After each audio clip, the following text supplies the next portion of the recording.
We have about 20 or on Yeah.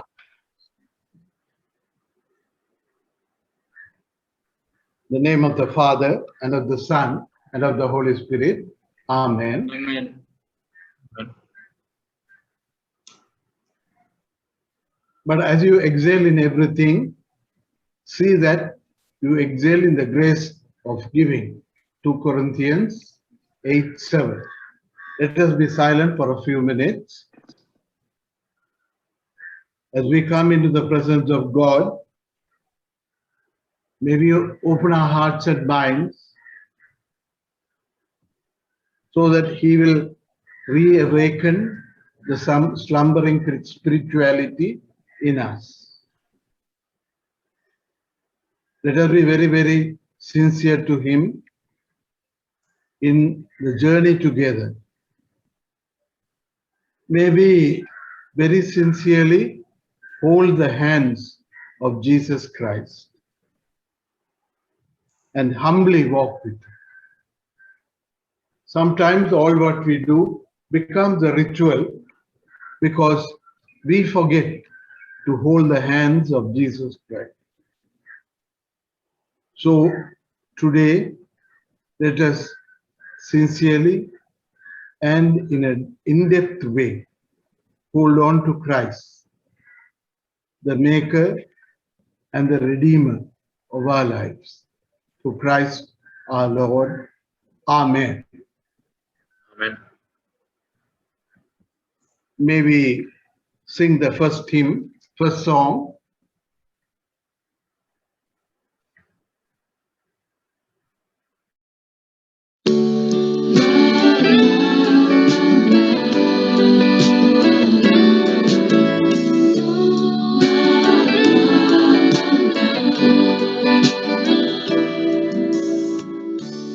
As we gather, may your Spirit work within us.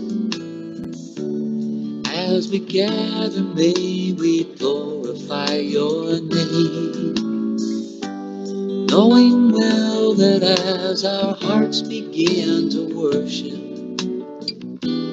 we'll be blessed because we came.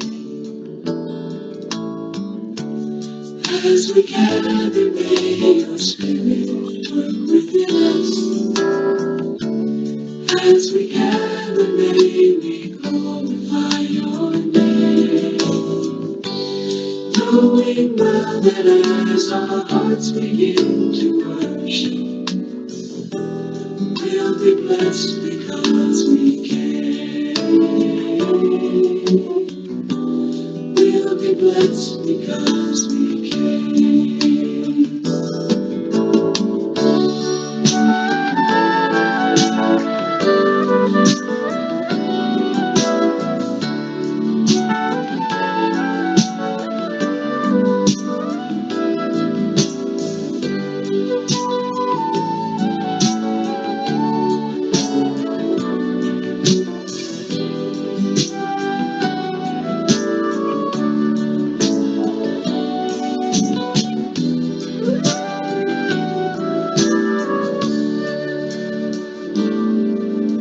Steadfast love of the Lord never ceases. His mercies never come to an end. They are new every morning. New every morning. Great is thy faithfulness. Great is thy faithfulness, O Lord. Great is thy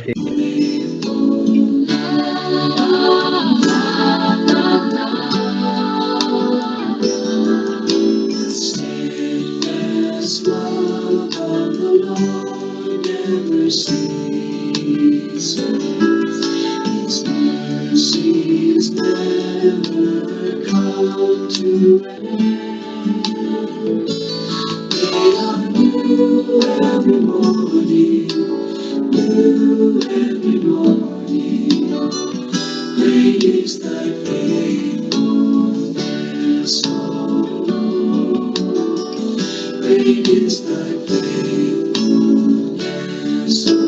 Lord. Great is thy faithfulness.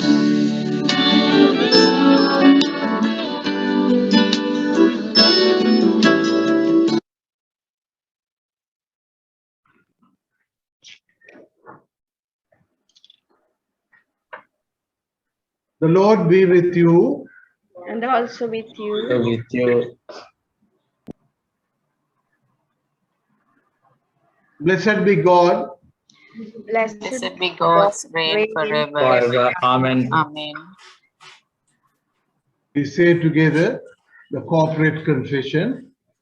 Generous Generous and merciful God, we We confess confess to to you you and to our to and our our sisters and brothers brothers, that we that have we have sinned against you and against one another, against against your your creation, creation, in thought, thought, word, word, and and deed, deed, through through our our ignorance, ignorance, our our weakness, weakness, weakness, and our and deliberate. our and our deliberate deliberate disobedience. disobedience. We We are are We are truly truly sorry. sorry. sorry. Forgive us Forgive all Forgive us that is all that is past and grant grant us the gift of of new new life. life in in Christ. Christ Christ Jesus, Jesus, our our Savior. Savior. Amen. Amen. May the gracious and merciful God grant unto you pardon, remission of all your sins, time for newness of life, the grace and the comfort of the Holy Spirit. Amen. Amen. Amen. We say the Gloria together. Glory to Glory God, to God in the highest, And and peace to peace God, to God's people on on earth. earth. Lord Lord God, God, heavenly Heavenly King, Almighty Almighty God God and and Father, Father, Father. we we We worship worship you, you. we we give give you you thanks. thanks. we We praise praise you you for for your your glory. glory. Lord Jesus Lord Jesus Christ, Christ, the only only Son Son of of Son the of the Father, Father, Lord Lord God, God, Lamb Lamb of God, you you take take away the the sins of the sins world. of the world, Have have mercy mercy upon upon us. Us. You are seated at the seated right at the hand right of hand the of the Father. Father. Receive Receive our prayer. prayer. for you For you alone are the are Holy the One. Holy One. You For you alone Alone are are the the Lord. Lord. you You alone Alone alone are the Most High, High, Jesus Jesus Jesus Christ, Christ, with the with the Holy Holy Spirit, Spirit, in the the glory of glory God of the God the Father. Father. Father. Amen. Amen.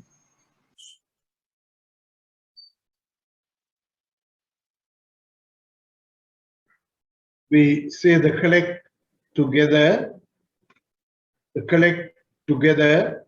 Loving God, loving God, your only begotten begotten Jesus Son, Jesus Christ, Christ, healed the heal sick the the sick, sick and restored and the and wholeness restored restored the the wholeness life. of life. life. Look Look Look with with compassion compassion on the at the anguish of anguish our of Lord our land and and of world the world, world. and your and power power. Your make power whole make all the whole people all and people nations. and Through nations. Through Jesus Jesus Christ, Christ, Jesus our Christ Lord. our Lord. Lord. Amen. and The Old Testament reading, Lalit. Okay, Father, thank you. The Old Testament lesson is taken from the book of Lamentations, chapter 3, reading from verses 23 to 33. Fresh as the morning, as sure as the sunrise, the Lord is all I have, and so I put my hope in him. The Lord is good to everyone who trusts in him. So it is best for us to wait in patience, to wait for him to save us. And it is best to learn this patience in our youth. When we suffer, we should sit alone in silent patience. We should bow in submission, for there may still be hope. Though beaten and insulted, we should accept it all. The Lord is merciful and will not reject us forever. He may bring us sorrow, but his love for us is sure and strong. He takes no pleasure in causing us grief or pain. This is the word of God. Thanks Thanks be to God. The New Testament lesson. Kiran, Good morning, Father. good morning, Peter. The New Testament reading is taken from 2 Corinthians chapter 8, verses 7 to 15. But since you excel in everything, in faith, in speech, in knowledge, in complete earnestness, and in the love that we kindled in you, see that you also excel in this grace of giving. I am not commanding you, but I want to test the sincerity of your love by comparing it with the earnestness of others. For you know the grace of our Lord Jesus Christ, that though he was rich, yet for your sake he became poor, so that you through his poverty might become rich. And here is my judgment about what is best for you in this matter. Last year, you were the first not only to give, but also to have the desire to do so. Now finish the work, so that your eager willingness to do it may be matched by your completion of it, according to your means.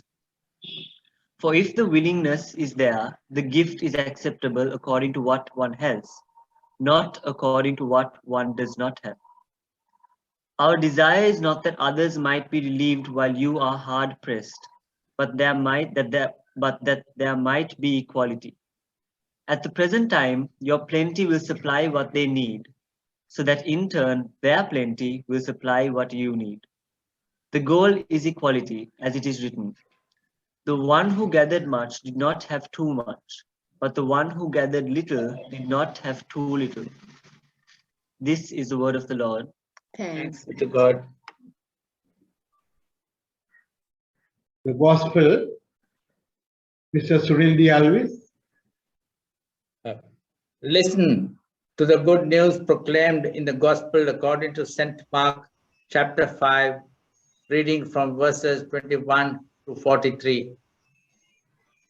Glory Our to Savior. God, our Savior. Can you hear me? Yes, we can. Jesus raises a dead girl and heals a sick woman. When Jesus had again crossed over by boat to the other side of the lake, a large crowd gathered around him while he was by the lake. Then one of the synagogue leaders named Jairus came, and when he saw Jesus, he fell at his feet. He pleaded earnestly with him, "My little daughter is dying. Please come and put your hands on her so that she will be healed and live." So Jesus went with him. A large crowd followed and pressed around him, and a woman was there who had been subject to bleeding for 12 years. She had suffered a great deal under the care of many doctors and had spent all she had. Yet, instead of getting better, she grew worse. When she heard about Jesus, she came up behind him in the crowd and touched his cloak, because she thought, if I just touched his clothes, I will be healed. Immediately, her bleeding stopped, and she felt in her body that she had been freed from her suffering. At once, Jesus realized that power had gone out from him. He turned around in the crowd and asked, "Who touched my clothes?" "You see the people crowding against you," his disciples answered, "and yet you can ask, 'Who touched me?'" But Jesus kept looking around to see who had done it. When the woman, knowing what had happened to her, came and fell at his feet, trembling with fear, told him the whole truth. He said to her, "Daughter, your faith has healed you. Go in peace and be freed from your suffering." While Jesus was still speaking, some people came from the house of Jairus, the synagogue leader. Your daughter is dead, they said. Why bother the teacher anymore? Overhearing that, they said, Jesus told him, don't be afraid, just believe. He did not let anyone follow him except Peter, James, and John, the brother of James. When they came to the home of the synagogue leader, Jesus saw a commotion, while people crying and wailing loudly. He went in and said to them, why all this commotion and wailing? The child is not dead, but asleep. But they laughed at him. After he put them all out, he took the child's father and mother and the disciples who were with him and went in where the child was. He took her by the hand and said to her, Talitha komi, which means, little girl, I say to you, get up. Immediately the girl stood up and began to walk around. She was 12 years old. At this, they were completely astonished. He gave strict orders not to let anyone know about this and told them to give her something to eat. This is the good news of Jesus Christ. Praise to Christ our Lord. The gradual song.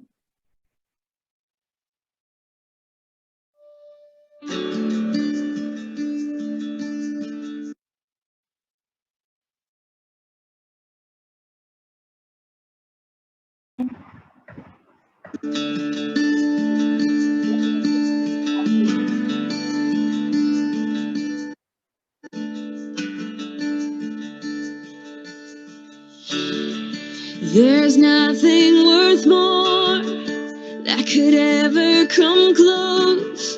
Nothing can compare. You're our living hope. Your presence, Lord.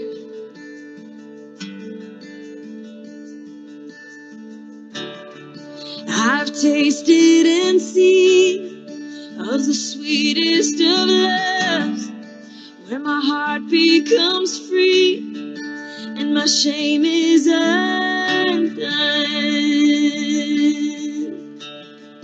Your presence, Lord. Holy Spirit, you are welcome here. Come flood this place and fill the atmosphere. Your glory, God, is what our hearts long for. To be overcome by your presence, Lord.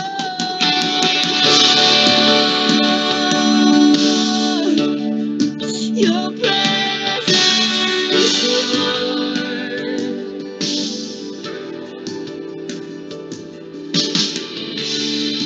There's nothing worth more that could ever come close. Nothing can compare. You're our living hope. Your presence, Lord.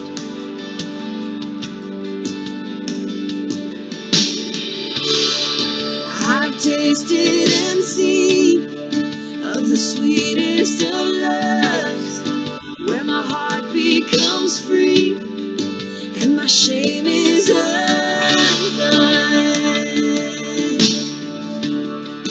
Your presence, Lord. Holy Spirit, you are welcome here. Come flood this place and fill the atmosphere. Your glory, God, is to be overcome by your presence, Lord.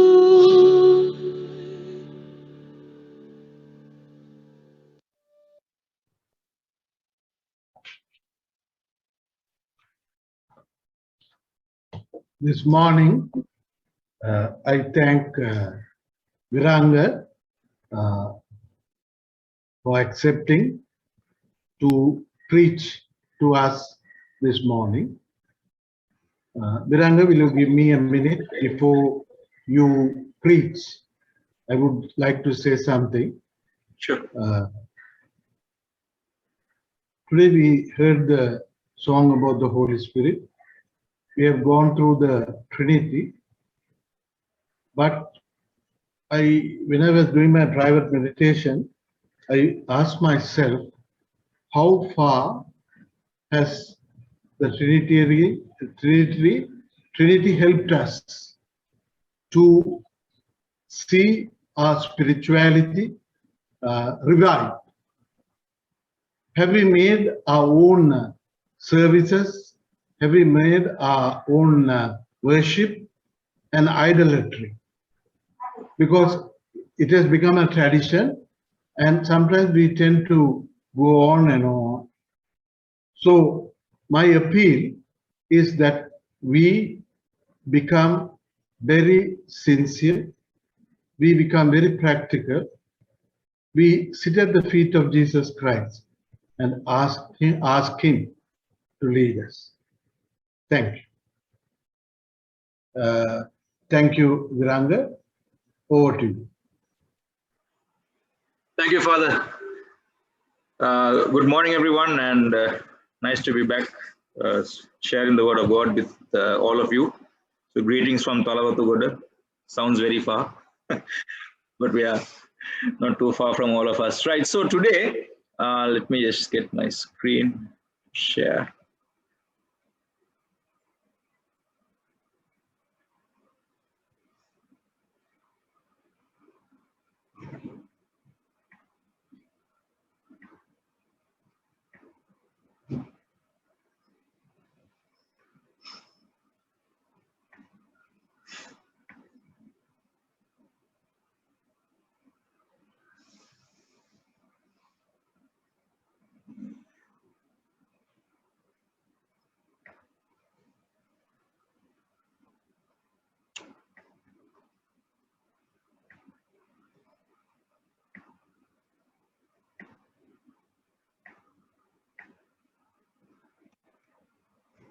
Sorry, 1 second, please.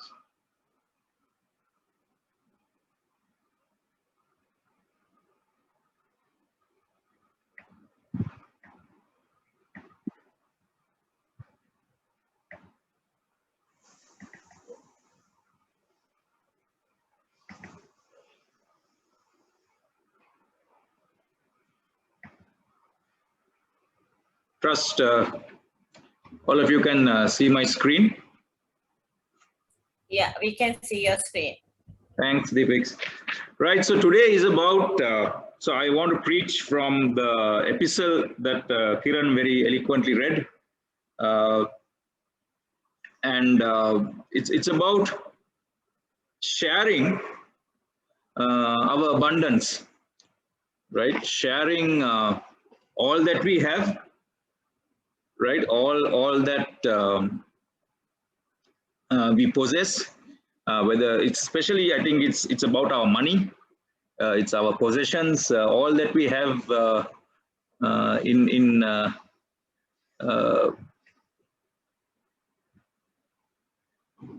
can everyone see my screen? Can you see? We can, but the PowerPoint is the PowerPoint has not opened, Miranda. Why is that? It's yours. It's your desktop. We can see. Let me try it again.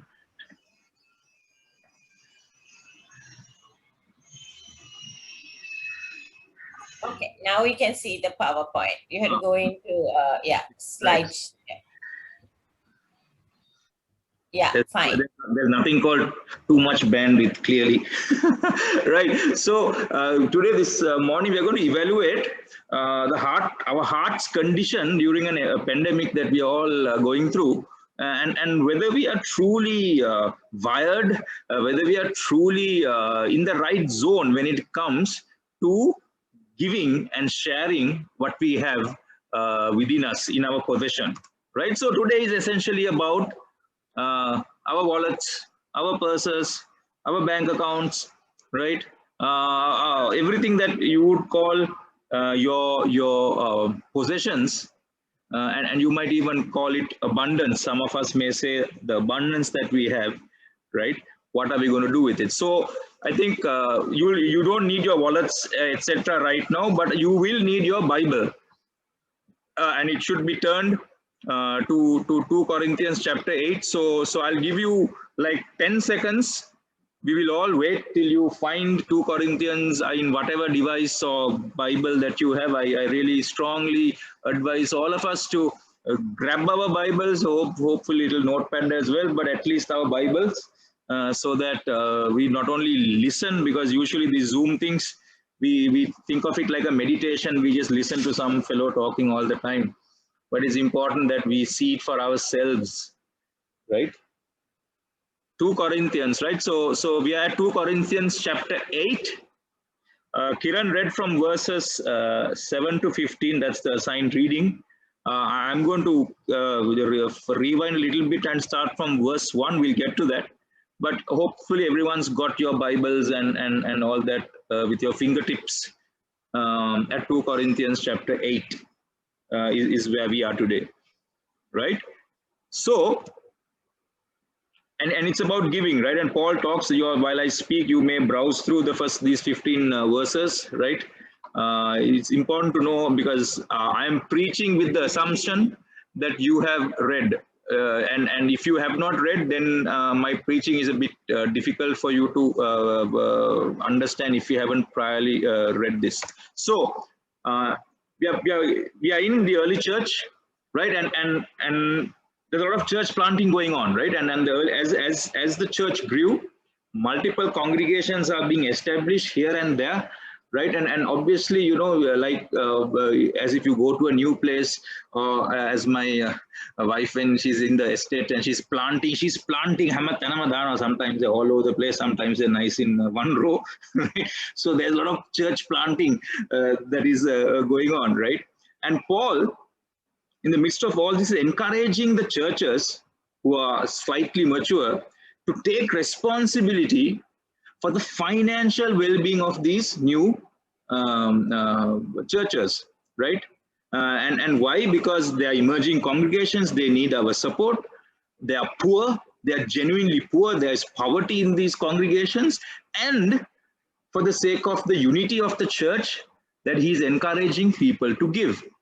Right, so if it's again going back to the plantation example, you just can't plant the plant and just walk away. You have got to put water, you've got to put pohora. Now, of course, pohora is banned, so we are in a fix.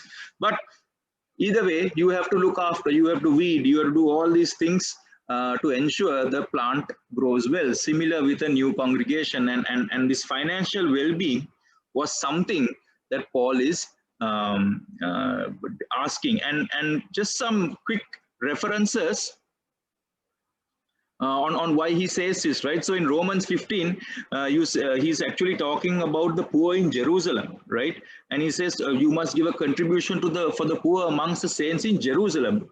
Not that the Jerusalem was the richest congregations, there were people in need in right? In 1 Corinthians, one book before this, right? It says we need to have a collection for God's people, right? So this collecting and giving was not something that the 20th century church started, right? And in Galatians 2:10, it says all they asked was that we should continue to remember the poor, the very thing I was eager to do. And this is, you can see this coming through in Paul's passion for the poor. He's a man who really, really cared for the poor. Then in Romans 1 verse later, in 15:27, it says, if for the Gentiles have shared in the Jews' spiritual blessings, they owe it to the Jews to share with them material blessings. right? So he's telling the Gentiles, while you have got the spiritual blessings that the Jews received, because now the gospel is open to everyone, you ought to be sharing your material things with others, right? And obviously, he says, he makes his a profound statement in Galatians 3, right, where he says that there is no difference, you're Jew or Greek or Gentile, you are all one in Christ Jesus. So we are all one. So therefore, these are the context in which Paul is suggesting that to the Corinth church, the church in Corinth, that we too need to give and look after our sister congregations and parishes. So think about it in our context. When I say sister congregations, parishes, right? If you make it close to home, I know we have been helping our sister congregations in our own little parish, right? How much of time and effort have we looked into the other parishes around our area, around the country, within the Anglican diocese or not, doesn't really matter, to other organizations that are doing work? Have we really taken the time to see how everybody else is doing? Because in a time of chaos, in a time of uncertainty, in the time of challenge, sometimes, or the usual tendencies, I need to figure out how to eat for myself, how to look after my family, and sometimes we tend to ignore all these other peripheral needs because we got to look after me and myself. However, here we find interestingly what Paul is suggesting that we do. So just to get some geographical bearings, this is where we are. So Corinth, this is the modern day Greece. You can see Athens on the right hand side, hope you can see. And then Macedonia, which we will cover in the first 6 verses, is actually north of Greece. Even today you have South Macedonia, right? And in the Macedonian church, Berea, Thessalonica and Philippi were key cities in this region called Macedonia, right? So this is, you will hear this word Macedonia, and you will hear Corinth you already heard, and this is where all of this conversation is, and letters are being written to, right? So I want to share from in 3 ways, right, these 15 verses that I hope by now you have browsed through, if not read through, right? Verses 1 to 15 of the 8th chapter, and I'll go through the intent, who was it written to, and what were the characteristics of the people receiving this letter, and more importantly, he gives an amazing set of examples of how we should structure and think and have a mindset of giving, right? So we'll go to the audience first. So it's quite obvious that he's talking to the church in Corinth, right? And he gives a real nice commentary about them, right? They've excelled in everything. They have the faith, they've got the speech, they know the knowledge, so they have been doing a lot of Bible studies, right? They are eloquent speakers, they really have got it, right? They're doing it with a lot of motivation and passion, and they're doing it in love. So it seems like one of these ideal churches that you would find. However, he says you lacked in one little thing. They lagged behind is the grace of giving. You've got everything working for you, but for some strange reason, we'll discuss it a bit later on, giving seems to have poddak break gahala. It says, 1 year ago, last year you did it really well, but now poddak break gahala. Why are you like this? What has prompted you to hold back and not continue giving? And like I said, that initial enthusiasm had diminished. You read in verse 10 and 11, please look at verse 10 and 11. You will find Paul telling them that I suggest you finish what you started 1 year ago, because you were the first to propose this idea, and you were the first to begin doing something about it. So they were like in the book of James, they were not just hearers of the word, but they were doers. But now for some strange reason, 1 year later, right, there's been clearly a bit of a lack of enthusiasm. So this is the audience that was getting this message. Then Paul also spells out, right, what his intent in telling this to them was, right?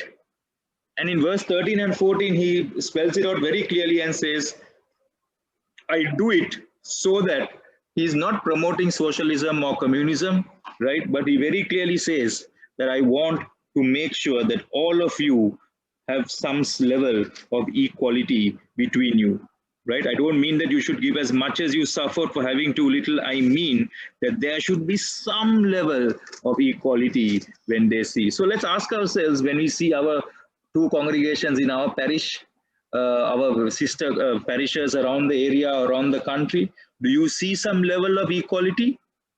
What are we doing to bring about a sense of equality? Or are we trying to be a little bit more exclusive or equal? And he says, I'm doing this because I want to really understand your sincerity of your love, right? And you're comparing what you're doing with the earnestness of the others. Others, he means he's comparing and saying, I just want to understand what other people are also doing, and does it add up to what you guys are doing? And like I said earlier, he was encouraging them to complete what you started, right? Without burdening them, but you got to finish what you started. So all the projects, all the lovely things that any of us have put our heart into to help others, have we pulled back or stepped out of or postponed purely because of the pandemic, right? And because Paul clearly tells the Corinth church, right, that because the gift is acceptable according to what we have, he's not asking for what we don't have. As a parish, as a congregation, he's not asking for the impossible, but he's saying, I know what you have, you know what you have. Are you giving it? Are you sharing it?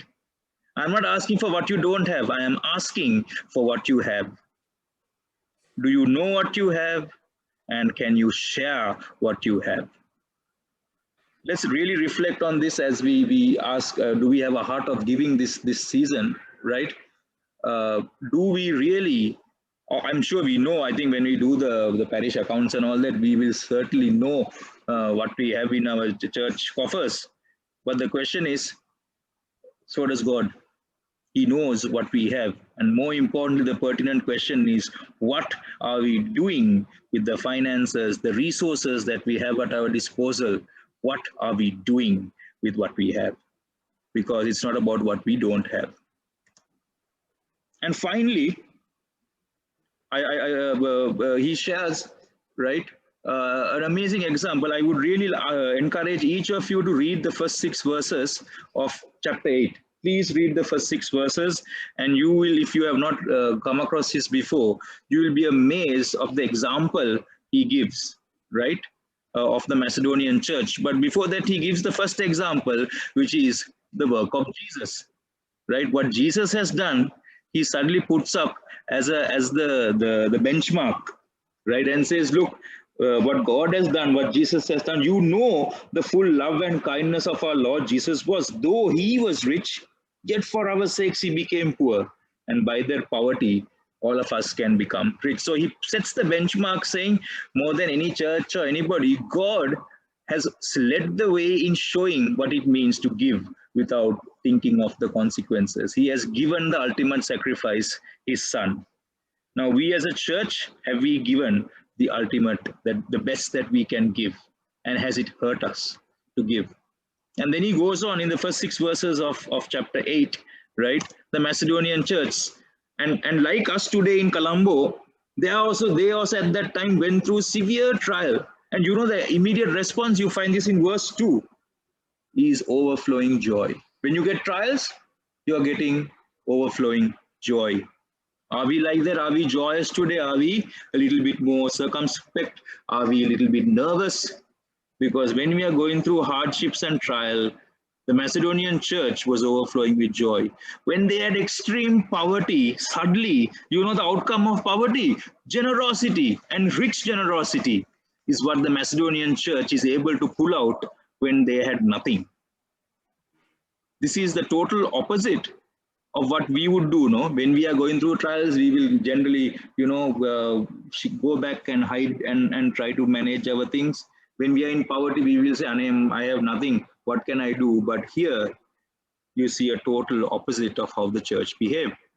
Verse 3, they said, like Paul said earlier, Paul says later, he says, give as much as they're able. And then suddenly they raised the benchmark and they said they even gave beyond their ability. They just gave without even what they didn't have, they gave, or what they couldn't afford to give, they gave, right? So suddenly you find the Macedonian church setting world records in terms of their generosity. And not only that, if you all of you are reading verse 4, it says that they pleaded with Paul, because they wanted the privilege of sharing in this service to the Lord's people, right? They said we want to be part of this, right? And they did it in their own free will, and they begged us again and again for the gracious privilege of sharing in the gift for the Christians in Jerusalem. Remember, I shared with you earlier how Paul said we have to look after the poor in Jerusalem, and therefore this is how the Macedonian church was helping them. And lastly, in verse 5, you find that they said they exceeded all expectations, right? Because they first had their priority because they gave themselves to the Lord, and then they gave it to us, right? So this church, in a sense, kind of set the benchmark for giving. And let's ask ourselves, as a church, as individuals, as families today, is this our mindset, our posture when it comes to giving? Is this what we look like? This our Church of the Good Shepherd English congregation. Is this our mindset when it comes to giving? Or do we do something else? Let's clearly understand this and really ask ourselves, because if each of us think like this, then we become a community. We become what we think, right? And therefore we can act afterwards. So in terms of giving and all what we have learned from these, the audience, the example and the intent, I just wanted to summarize what we've learned. So first of all, clearly, we have to perfect the art of giving and giving graciously, right? We have to be able to be on the lookout to give. We have to be on the verge of wanting at any given opportunity to find the poor, the needy, the helpless, because for the sake of the church unity, right? Like as Paul has said, we have to excel in the art of the grace of giving. Do we have this? What do we need to do as a parish to become better at this? Because sometimes, our giving gets diminished. And I was thinking, why did the Corinthian church also, suddenly break their way, after 1 year? And sometimes the funds are required for something else. And we diverted, saying, no, we have been helping these fellows for far too long now. Now they better get on their going, and now we have to divert funds for something else. So sometimes the church would have thought, how many years can we continue to help this lot? But nothing seems to be changing, and therefore the funds would have got diverted in the Corinthian church. Maybe they had a bad experience with a false prophet, or of some scandal broke out, and they lost their trust, and they stopped giving. I don't know that, right? Because in 2 Corinthians chapter 2, it says, for we do not peddle with the word of God for profit. So maybe, your giving would have got discouraged because, I can't give now because I don't know what they do with the money. Sometimes we ourselves are following the money as such. We give money and then we want to know, where did the money go? Who did the money? Where's the receipts issued?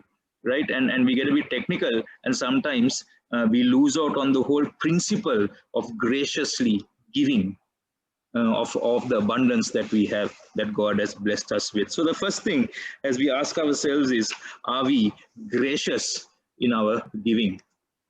Second, are we giving generously? Right? Do we give the bare minimum, 10%, 20%, 30%?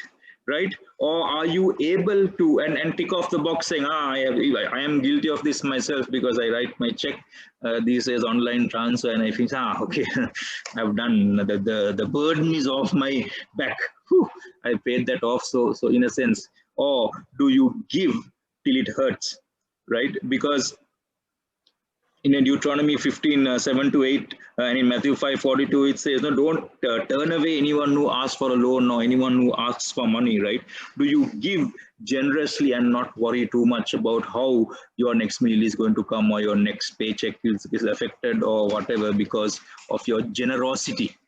Are we known as a parish of generosity? And therefore, one is graciously giving, second is generously giving. Third, like we learned, the giving has to be sacrificial. So we have to give sacrificially, right? They had to we have to give till it hurts, and that's what the Macedonian church did. When did your giving actually make a dent in your finances? Just think about it. Huh? When was the last time you as individuals, we as families, and we as a church, when did it hurt and said, oh my gosh, I'm giving, I had not planned to give so much, but I gave, and I don't know what's going to happen next, but I'm going to give. And please remember, this sermon is nothing to do with increasing the coffers of our church. The treasurer or the wardens have not asked me to speak on this, right?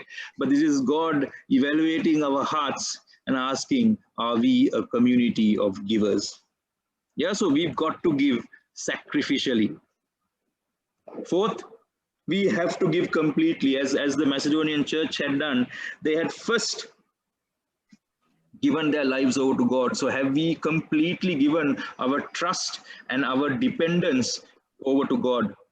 Or are we still dependent on jobs, on income, on fixed deposits, on this and that? Or have we said, Lord, you are our guardian and you will provide, and our job is to give, right? So have we first given ourselves to God as a parish, as a congregation, and then have that heart transformation will give us that kind of mindset to share with others. Next, they were eager. So are you and I eager to give when a request comes to our inboxes, our WhatsApp groups and whatnot regarding our church? Are we eager or are we giving reluctantly? Just to keep everybody happy. I'll just give a bare minimum. Are we reluctantly and grudgingly giving from our abundance, or are we giving with joy? Right? Because Paul did not set some collection targets. Right? No, they did not. They didn't need to be asked. Right? So therefore, right? They gave, and they gave eagerly. They were motivated to give, right? Are we motivated to give, right? So ask yourself, right? Are we motivated to give, or is it rules and regulations and stipulations that are guiding us to give? And sometimes we forget the heart of the matter. Few more. We've got to give lovingly, right? Amy Carmichael made this statement saying, you can love without giving, but you cannot give without loving. I'll say that again. You can love without giving, but you cannot give without loving, right? So is your giving an expression of love to another parish? To another person, an organization? Is it a gift of love or something else? Is it a mandatory thing that we're doing, or is it a gift that is reflecting our love? Then he talks about proportion, right? We've got to give proportionately, right? All these rich people in the world, Bill Gates, they've given billions, Mark Zuckerberg, Jeff Bezos, I'm sure all of these people, when you read up about their giving, they give billions and billions, right? But nobody's really here. It's actually the message here is we are not talking about the absolute amount. God expects us to give based on what we have, right? It's not about, oh, I gave so much and so and say gave only this much. No. If you remember, right, it's not about the absolute value. It is about what you have and how you have given. So therefore, is your giving proportionate to your income, or is it just a reflection of a tick box? Right? Yeah, we gave so much. Right? Do we give proportionally? Remember the widow's contribution, if you recall the when Jesus was talking about the widow who came and gave everything she had, whereas others came and gave their mandated amount. And finally, is our giving based on what Christ has done in our lives? Right? Is our giving a grateful giving, or is it simply something out of habit? Right? Every time we give, are we thinking of, oh my gosh, Jesus gave everything he had for me, and therefore that's why I give, or I give because this is what I can afford? Think about it as we look at this. So to wrap up these 8 points that I shared with you, I put COVID in the middle, right? Because we are all going through this difficult time, and others are going through even more difficult times. What is our heart's response to our sharing, our abundance? I found this interesting quote from a chap called Adrian Rogers, which said, you can sing all you want about how you love Jesus. You can have crocodile tears in your eyes, but the consecration that does not reach your purse has not reached your heart. So where or what's the condition of your heart today? What is the condition of your heart today?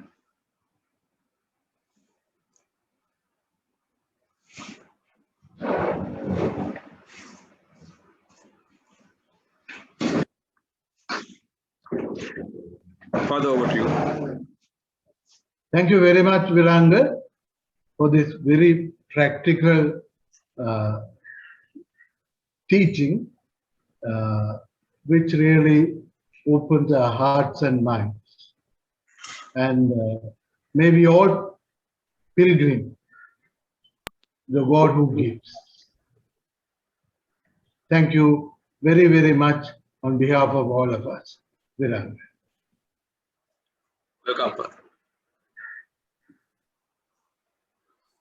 We believe in one God, the Father Almighty, the maker of heaven and earth, of all that is seen and unseen.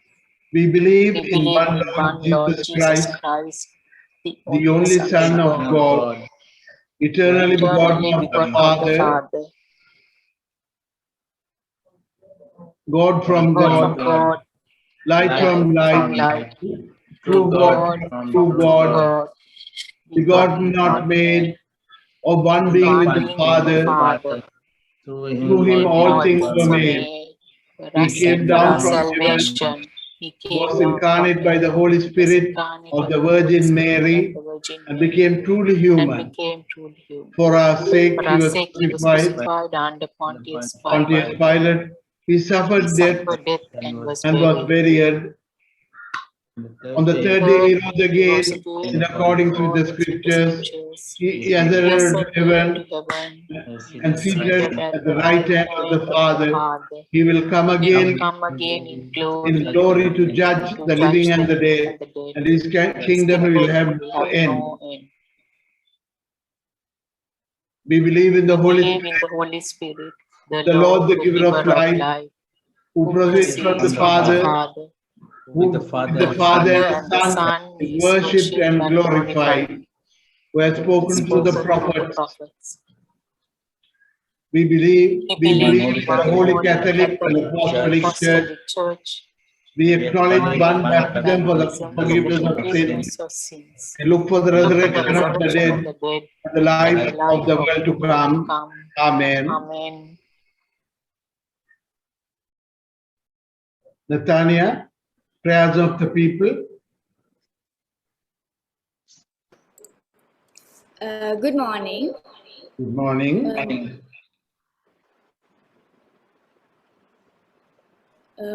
Please respond to Lord, hear our prayer with let our cry come unto thee. Thank you, God, for today. Thank you that all of us are able to meet. Thank you for everyone on this call and for the technology that's bringing us together. We come before you for our country and the pandemic that is currently prevailing.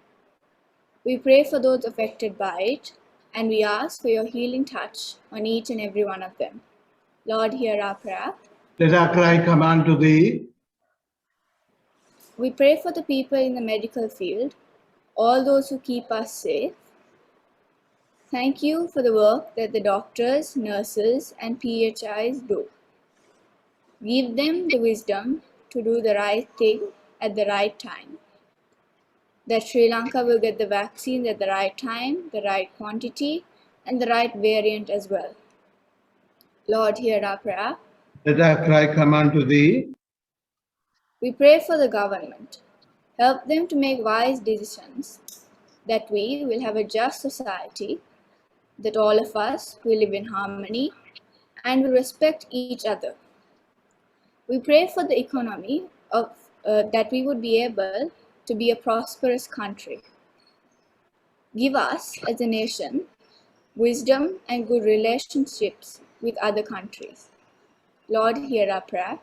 Let our cry come unto thee. We pray for the Church of the World, Church of Sri Lanka, and our church. We pray that we can be true witnesses and stay faithful to our calling, Almighty Father. We pray that we can be united and be the light in this world's darkness. Lord, hear our prayer.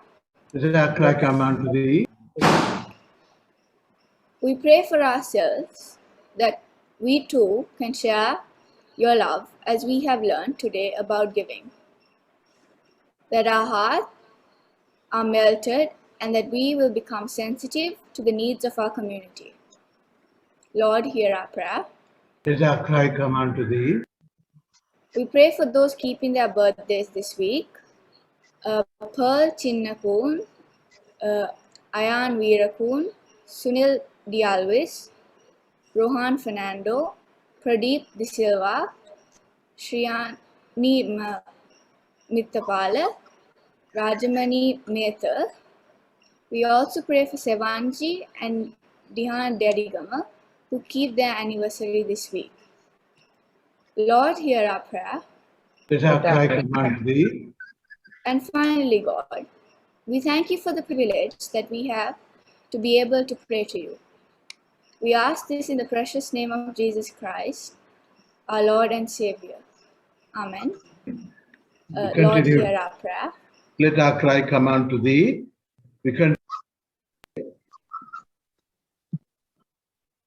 We pray for the sick, for Jennifer, for Auntie Daniel, and also for Ratneswari Vaidringa. We also remember Das and Shanti, who celebrate their wedding anniversary today.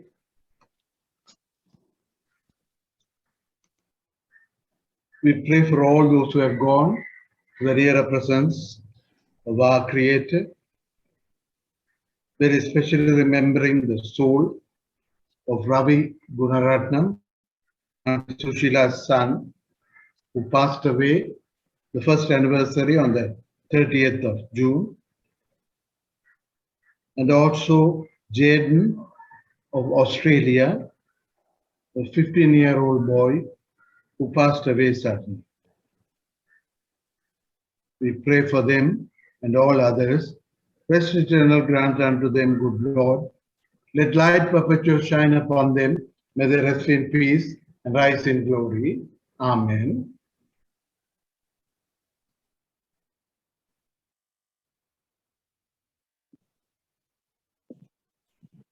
We say together the proper preface. And now we give you thanks because by the Holy Spirit you lead us into all truth and give power to proclaim the gospel to the nations and to serve you as a royal priesthood. Amen. We say together our family prayer which binds us together. Our Father, who art in heaven, hallowed be thy name. Thy kingdom come, thy will be done on earth as it is in heaven. Give us this day our daily bread, and forgive us our trespasses as we forgive trespassers against us, and lead us not into temptation, but deliver us from evil. For thine is the kingdom, the power, and the glory, forever and ever. Amen. Let us pray.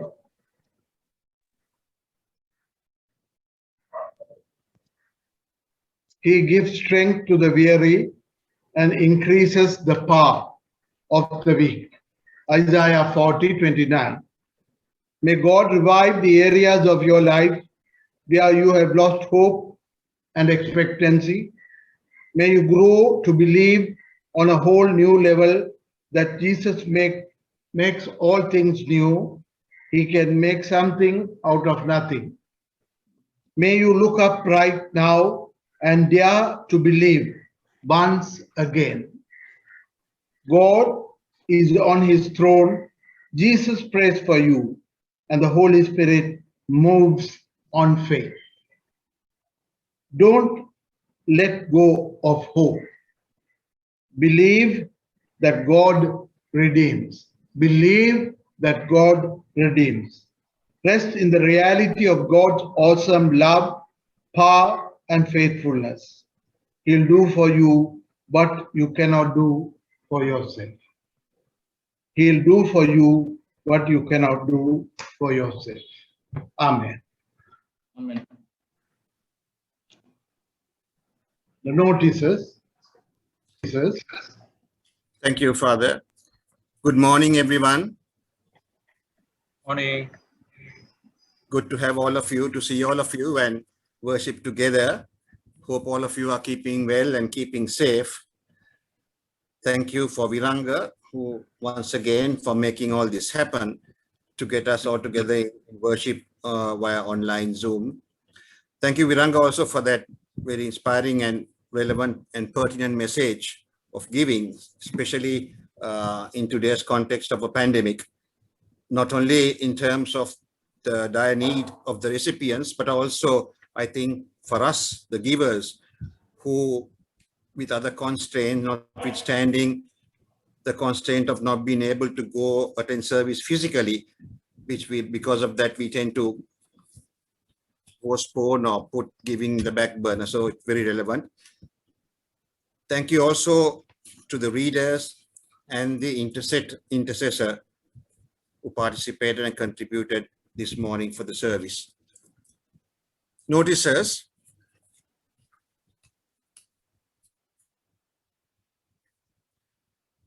Online giving is available. We've announced this before for tithes and offerings. The account details are given on the screen. If you would like to have the details, please contact Tamani, the treasurer, or one of us wardens. We'll be happy to share with you. Notwithstanding the fact and the message of generous giving which Viranga preached to us. So let's continue to tithe and give, even though we are constrained of not being able to come to church physically. I think we can still continue to tithe via online. Annual general meeting details will be confirmed shortly, as we announced. The annual general meeting is scheduled for 8th August. Bible study continues on Thursdays via Zoom, starting at 6 p.m. Danan Senati Raja will continue to lead us in the study, and we will be studying the book of Thessalonians, and we'll be starting on chapter 5. Please feel free to ask a family member or a friend to join us on Thursdays at 6 p.m. via Zoom.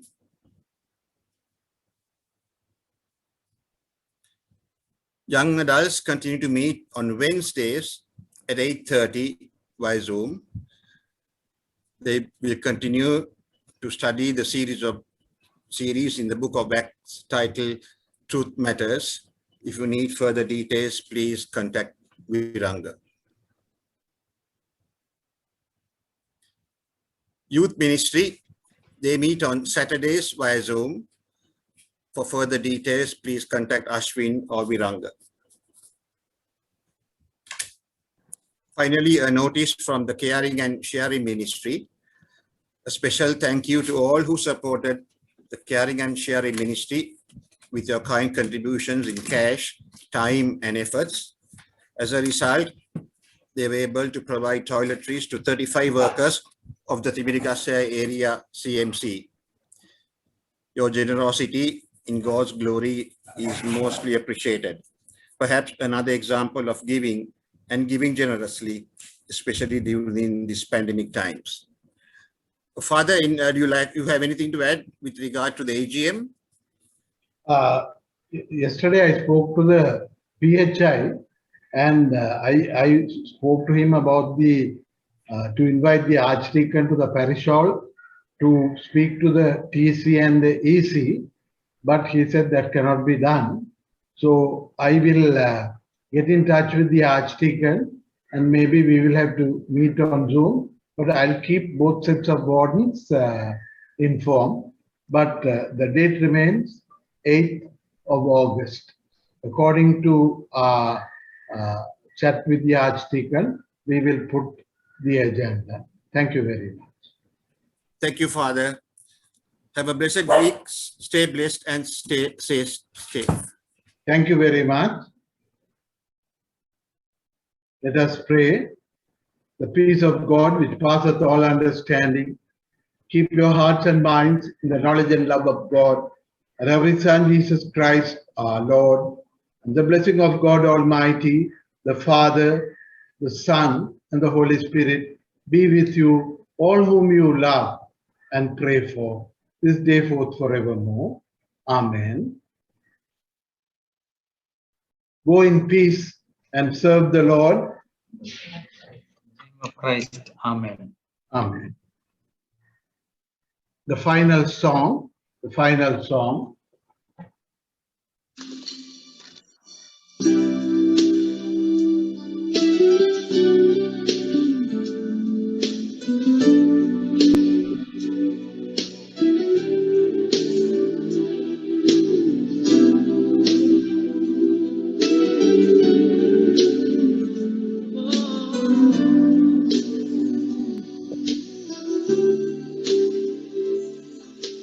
This is my desire to honor you.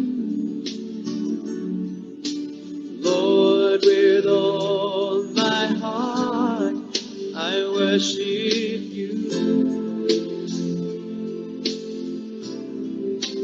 All I have within me, I give you praise.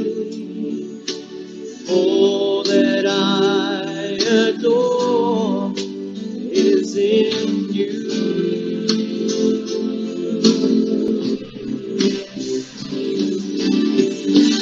Lord, I give you my heart, I give you my soul. I live for you alone. Every breath that I take, every moment I'm awake. Lord, have your way in me. Lord, I give you my heart, I give you my soul. I live for you alone. Every breath that I take, every moment I'm awake. Lord, have your way in me.